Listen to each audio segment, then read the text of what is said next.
Jeremy, thank you. A guitar makes art we can hear, but a new exhibit at the William King Museum of Art in Abingdon explores the craftsmanship behind the instrument itself. And here with the details on how you can see the evolution of the guitar from medieval to metal is Anna Buchanan. Thanks for joining us. Thank you for having me. I'm excited to talk about the art and evolution of the guitar. Absolutely, and this is something a little different, I feel like, for the William King Museum. It's not a painting, it's not a sculpture. It is literally the instrument itself on display. Yes, yeah, and that's what drew me to this traveling exhibition in the first place, is that we normally don't think of the instrument itself as a work of art, but the luthiers that make these instruments, they are artists and artisans in their own right. And so these pieces of, or these instruments are actually works of art. And so it's very interesting to see that. This is a traveling exhibition that is coming to us from the National Guitar Museum in New York, and it is the only museum in the U.S. that is dedicated to the art and evolution of the guitar. Very cool. Let's talk about some of the pieces that are now on display at the William King Museum. We are obviously going all the way back to medieval times with this. Yes, we are, and I think that's the interesting part. We have everything from a 6-foot Renaissance Theorbo to your more modern acrylic BC Rich guitars. I do think that the Theorbo is a big hit. It is going to be considered like your Renaissance guitar.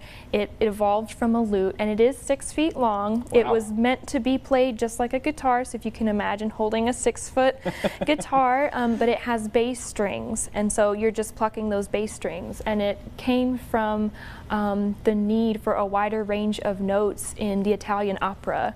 So it's fascinating. Sounds difficult to play. Are there any guitars that people might recognize in this collection? Oh yes, we have like the Fender Stratocaster, the Telecaster, Martins, Gibson. So there might be a few that people, especially with the name, say, hey, I have that, or maybe your grandparents have something similar. So yeah, but these are going to be more artfully designed. So. Very cool. And there's some events going on around the exhibit as well that you can interact with. Absolutely. So at 9 a.m. tomorrow, we will actually have a sort of Zumba style exercise class. It's line dancing on the terrace at William King Museum, so you can come on out, get your morning exercise in, line dance with us, maybe grab a coffee from the Girl and the Raven, a treat from the local farmers market, and make a morning of it.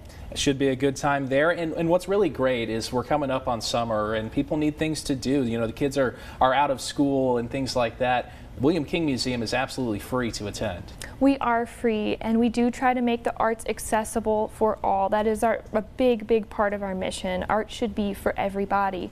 And so we do have summer camps, and that age range is 4 to 12 for our youth summer camp, and then 13 to 18 for our teen summer camp. And there's something for everybody to enjoy. So if you want your kids to like be immersed in the arts and get in touch with their creative side, definitely bring them to summer camp. We would love to have them, and that registration is still open.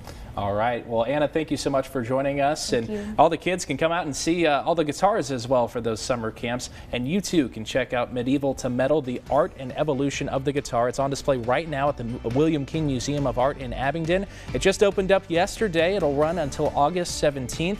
The museum is open Tuesday to Saturday from 10 to 5 and Sunday from 1 to 5. And as we said, admission is free. We're back after the break with more great events around the Tri-Cities this weekend.